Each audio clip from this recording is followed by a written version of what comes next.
Yang pertama pun saya cuma meneruskan satu pertanyaan dari penonton ini. Malik, atas nama Malik.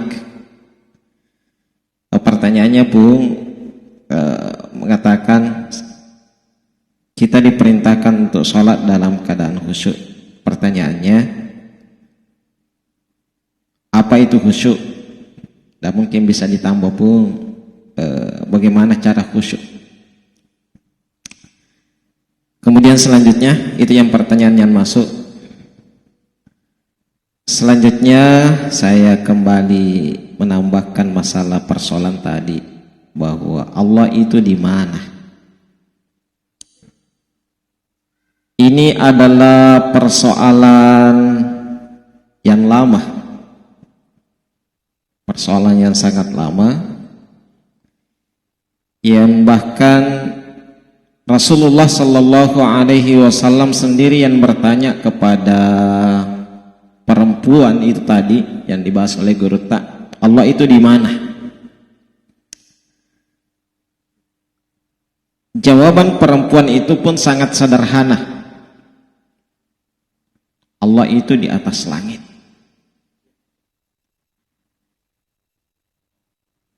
Kalau menurut pemahaman saya selama ini, bahwa jawaban perempuan ini mengatakan di atas langit, ini adalah jawaban yang sangat sederhana tetapi bermakna luas bagi para ahli tasawuf.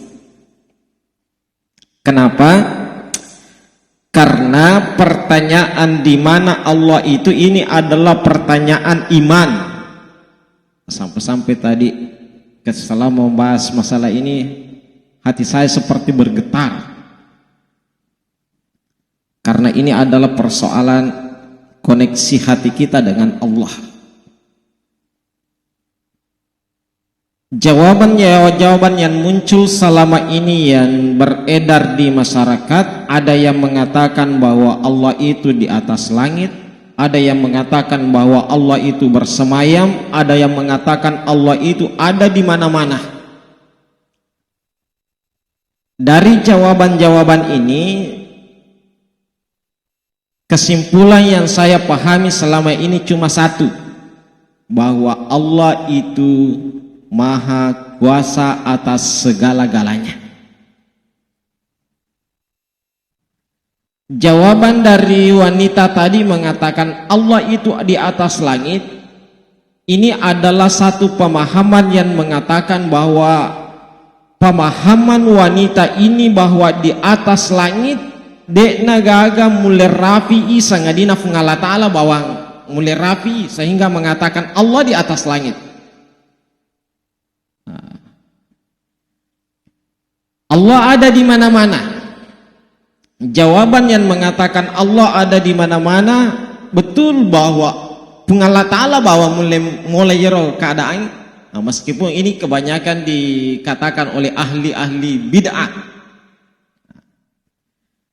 Kemudian bersemayam, ini juga dikatakan oleh ahli-ahli bid'ah, yang seakan-akan mengatakan bahwa bersemayam itu memiliki tempat. Padahal dalam hadis ayat yang kita pegang bahwa Allah itu tidak menyerupai sesuatu. Maka dalam hal ini saya secara pribadi sangat berpegang kepada pemahaman yang diajarkan oleh Guru Tak Syekh Nawawi Al-Bantin, bahwa ada 4 pertanyaan tentang Allah yang perlu kita pahami.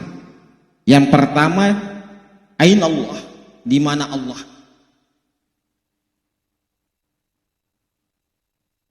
Yang perlu kita keyakini dengan pertanyaan ini, di mana Allah, kita harus meyakini bahwa Allah itu tidak memiliki tempat. Karena sekali lagi bahwa Allah itu tidak serupa dengan yang lain. Pertanyaan yang kedua, bagaimana Allah? pertanyaan bagaimana Allah ini, jawabannya pun kita harus meyakini bahwa Allah itu tidak serupa dengan yang lain. Yang ketiga, kapan ada Allah? Setiap saya secara pribadi, setiap saya mengingat kata-kata ini, kapan ada Allah, yang tentu kita meyakini bahwa Allah itu tidak memiliki permulaan dan tidak berakhir. Kata kuncinya bahwa Allah itu maha segala-galanya. Maha segala-galanya. Nasabah alina metona, saya tidak bisa membahasakan lagi ya. Nah, yang keempat, berapa Allah? Tentu sangat sederhana jawaban kita bahwa Allah itu Esa. Sehingga Syekh Nawawi Al-Bantaing mengatakan bahwa ketika ada orang yang bertanya tentang pertanyaan-pertanyaan ini, itu merupakan adalah ujian tentang keimanan.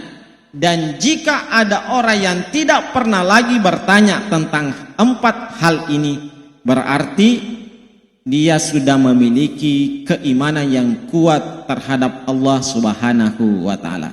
Mungkin sekian dari tambahan saya pun. Assalamualaikum warahmatullahi wabarakatuh.